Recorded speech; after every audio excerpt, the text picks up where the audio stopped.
So what we're actually doing today, we're going to be building an FR7. So this is a long range 7-inch frame. We're going to be putting it out there with some these new Emax Eco 2s. I think they're 2807s or something. 2807s. We're going to be running it with the Insta360 probably in the end. That's going to be the go-to. So I made a new Insta360 mount for the FR7. This frame straight from AliExpress. It's like the V2 one. So it's going to be exciting to build. It's going to actually be exactly the same as my other FR7. So this is one of them here. This ones have Brother Hobbies. I think they're like 28065, like 1300 kV. So it's honestly a beast. Really badass. So this is going to be one of the travel drones for sure, along with the LR5, I think. The LR5 is good. Not to go too far. It's not as loud. It's kind of a good all around kind of drone. But I want the I want this FR7 with me because I have the opportunity to do more long range. I mean, I was in Mexico.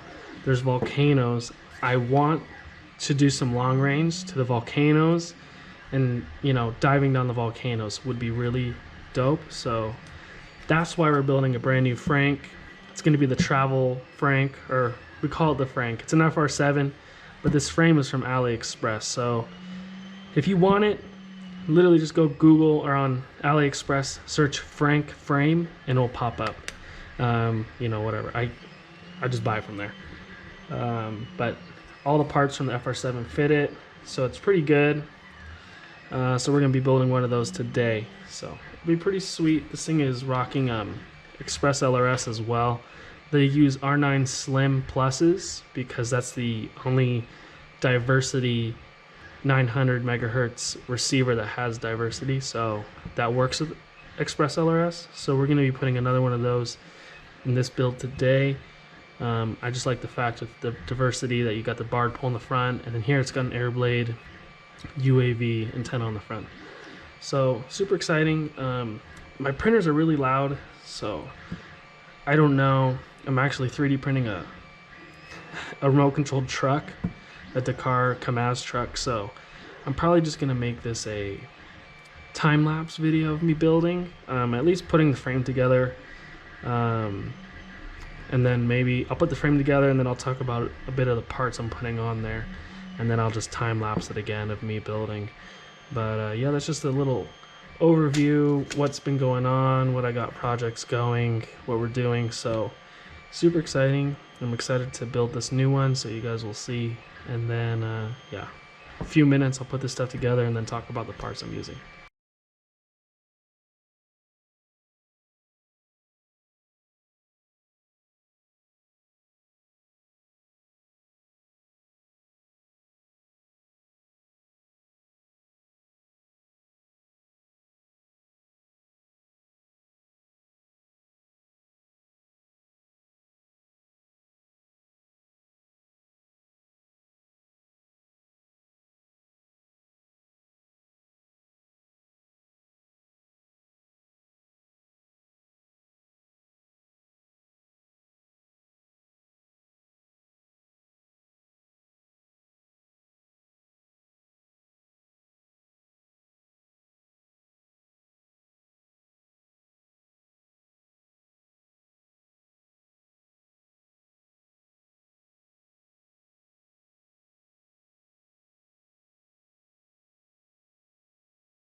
Alright, so we built the frame after a little bit of fuss.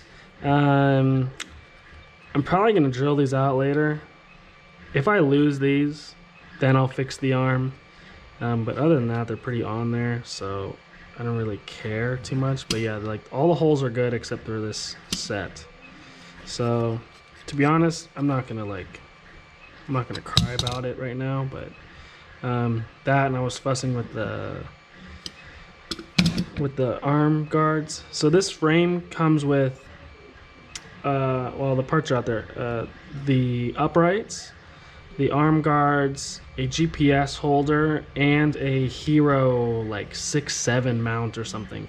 Something super small, like it doesn't even fit my Hero 8, so I can't use it. So that's why I'm going with that purple blue theme. I had another purple part. I think I have a purple battery tray I'm gonna put. But yeah, basically Halo 3 vibes right here. How I had my armor when I played Halo 3. You know, EVA squad, where you at?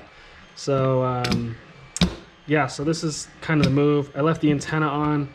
You have to mount the antenna in there first.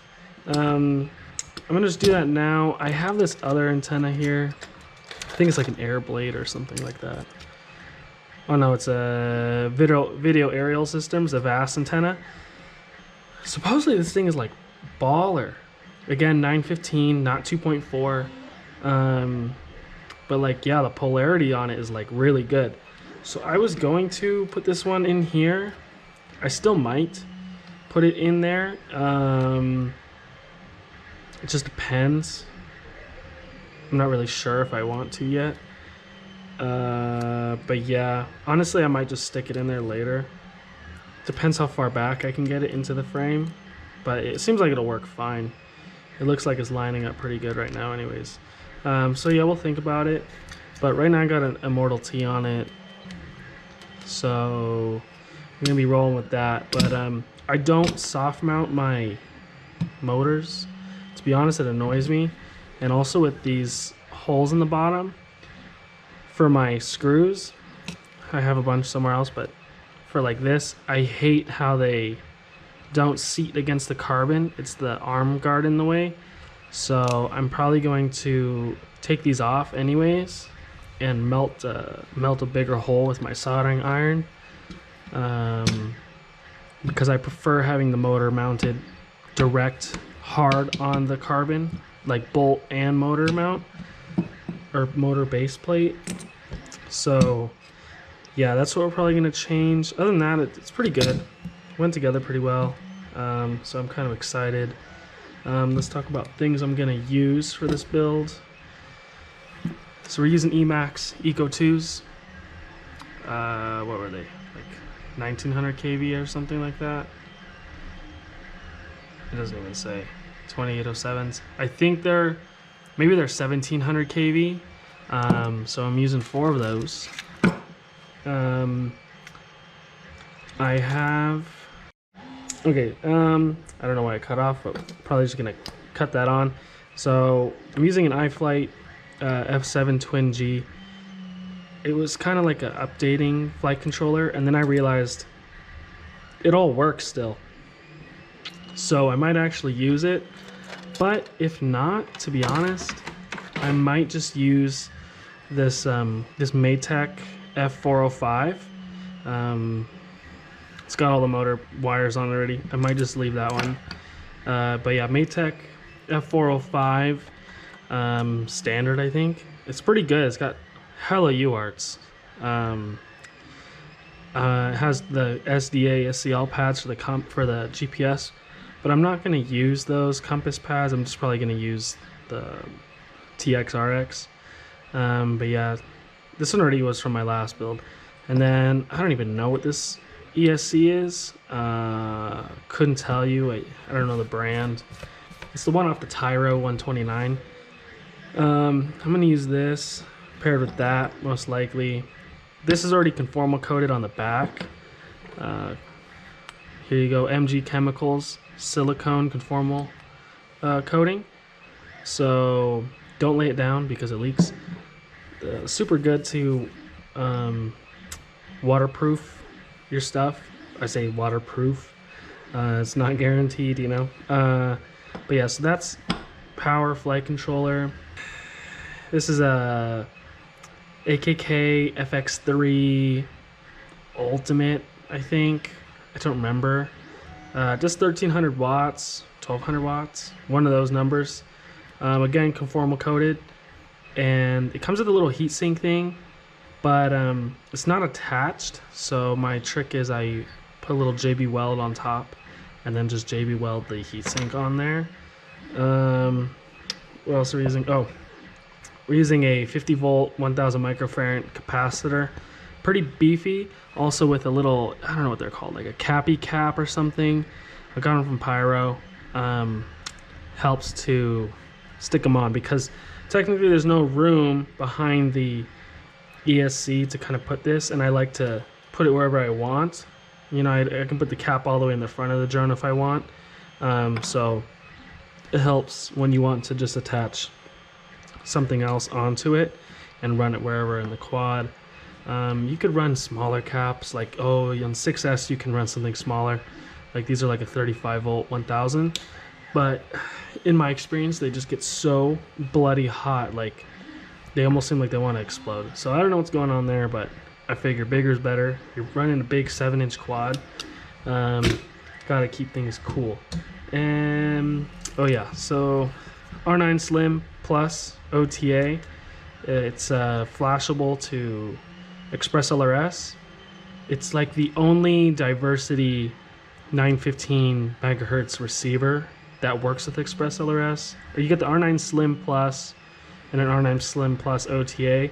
The OTA you can flash via bootloader from your controller, but the R9 Slim Plus, it has to be done via ST-Link. So I don't ST-Link flash my stuff because these were like $24, so that's worth it. Pretty much all my drones had FR Sky R9 system, and immediately flashed it all to Express LRS. Best decision ever. And then camera wise, because this is kind of like a semi-new, semi-old parts build, I just have a Foxier Razor Nano, I think. So it's adapted to the bigger mount, so it should fit between there. If not, I will make it fit or 3D print a new adapter for it. And then GPS wise, we're using a HDLRC M80 Pro. Best GPS, honestly. Humongous. It gets all the satellites right away. You can have a compass on it. I don't care for the compass all the time, let's say. Especially, well, my other builds that have it, I didn't have enough pads for the compass. This one does, so I might actually put the compass on, but I'm not sure yet. What else we're gonna use? Some motor wire guide protector doohickeys, and I also have this other one, can't recommend it enough, the HDLRC M80 non-pro, the smaller version, also super good. So a lot of good experience with those, and pretty much that's all the parts that are going to go into this quad. There's going to be some E6000. This is what I use to hold my my antennas down on my receiver. I just put a little glob of it on there. I also coat the cap with E6000 just to cover them up. So yeah, super good stuff. Sometimes to hold my 3D prints on my arms, I use the E6000. And yeah, honestly, that's kind of, I think, it parts wise. SMA extenders, or SMA to MMCX, and one of them is UFL, so those are in there. If you want the prints, let me know. I gather them all. I'll show you the link if you're wanting to build one. So that's kind of it at the moment. So I guess I'll do a little montage of me building the drone. I don't know how far I will do that. Alright, so I didn't end the video. I'm still building. It's a little bit of a finesse with this frame. It's pretty low honestly. It's very tight, this frame, so just troubleshooting about, you know, how long some cables can be. If you guys are planning on building one of these, you need these SMA to UFL extensions for the barred pole. So see, here was my issue, was they kind of center off over the stack no matter which way I went. It's relative for this 3D print that I have for the GPS, but I like this one a lot more than the other one I was using. But anyways, both of these kind of terminate over the stack. There's no way to move it forward or backwards. There's not that much play in these receivers to go forward. On the other FR7, the receiver is able to sit about here in front of the stack, so these plug in fine, but it's just because the GPS unit on the other one is much further forward. So that's what we're dealing with. So now I'm resorting to a very low stack height. I don't even know if you guys can see that, but just one little spacer under the ESC, and then three more on top, and then the flight controller will go on top. And this will allow me to put my receiver right on top of the flight controller. So that's how we're going for it. I put a power lead on, super long. I like having these very long for the FR7 because it allows me to, you know, twist it and stick it under a battery strap. Depending on if I'm running a 6S pack, they're very similar to these. And then the bigger ones, you know, it depends how I want to mount it. Sometimes I can put the power lead like this and put the battery backwards and just plug it in through the back. Other times I'm forced to kind of wrap it around and tighten the power lead against the battery. So it just depends, but you know, longer is better. So now I'm going to bolt on my motors, and then after that, conformal coat the top, and then solder these on. Or solder these on and then conformal coat the top. So yeah, mounting them, soldering them on, not forgetting to put on these these wire covers. I'm probably going to use maybe 2 of them, just one maybe, I have no idea, we'll see. And then we'll conformal coat that and then keep going. So I put the motors on, and I use the little guides, the motor wire protectors, these. So I put one on each arm, and then just additionally I cut one up with a Dremel into 4 pieces, and just stuck one on each corner of the arms to help me guide my motor wires. So that's my motor wires stuck on there. I left them super long on the off chance. Sometimes the ESC won't flash to flip motor wires, so in case I gotta flip 2, much easier, just leave them long. Kind of looks cool that way, I think. So they're left super long. And then I just conformal coated the top of the ESC. So the bottom plus the top is now conformal coated, and the motor wires where they connect. As well, I stuck my VTX on there just to, when I was troubleshooting, how far I was able to go. And the capacitor. This frame is really slammed, plus this capacitor is just humongous. So it's kind of like a little zip tie backpack with some hot glue underneath just to hold it. At the same time, right now I'm gonna kind of prop the drone up this way and put a little E6000 to cover the capacitor on the top. But other than that, that is the current progress. So this is just gonna dry. The ESC is gonna dry until I'm able to put the top on and just double check the wiring. I already plugged it in. I don't have a smoke stopper, so you know, it's just more eyeballing it, making sure nothing is touching, and then just plugging it in and praying that nothing makes magic smoke. Alright, so the build is complete. Just had to throw on that flight controller and only solder on a receiver, nothing too crazy. The only thing I'm missing is a beeper, but that should be here like next week, and then I will probably make it so the button is right here in the bottom, or I'll just put it up here in the front so I can trigger the button. But yeah, that's basically the only thing missing here is that little beeper, just in case we drop it somewhere and she don't fly back home. But yeah, overall I'm pretty happy. I'm pretty stoked with it. It's looking pretty good, pretty beefy. I got a couple bi blades. So yeah, we might run bi blades. Who knows? Or run some tries instead. We'll see how we're going, what we're trying to fly with. If I'm just flying a regular 6S 1P pack, I'll probably run bi blades. But if we're planning on going any heavier with the 6S 2P, I'll probably run tri blades instead. Just get a little bit more lift on that. But yeah, overall it's pretty mean.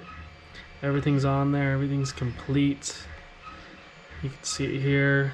You have to see how low you get the receipt or the stack. You have to get the stack real low if you're planning on running a diversity and your UFL connection is not long enough from the front or the rear, depending. You'd have to really see. But yeah, she's pretty much all done. Pretty awesome. I'm excited. I'll get it programmed up and then and see. Hopefully we can take her out when it's not raining. So once that happens, expect some flight video. But yeah, we'll see how we kind of go out and try it out. So we'll see. But thanks for watching a little FR7 build. Pretty quick and easy. So I appreciate it. Hope you guys enjoyed the video, watching me build this thing, seeing the parts I use.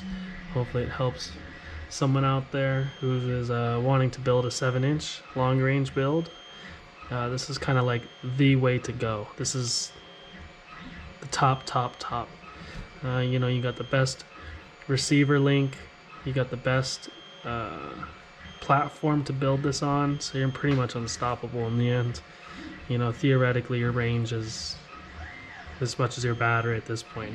How far can you go and make it come back? So anyways, thanks guys, I appreciate it. Have a good one. Catch you in the next one. If you got any questions, hit me up on Instagram or drop something in the comments or email me or whatever, and I'll try and help you out. So thanks.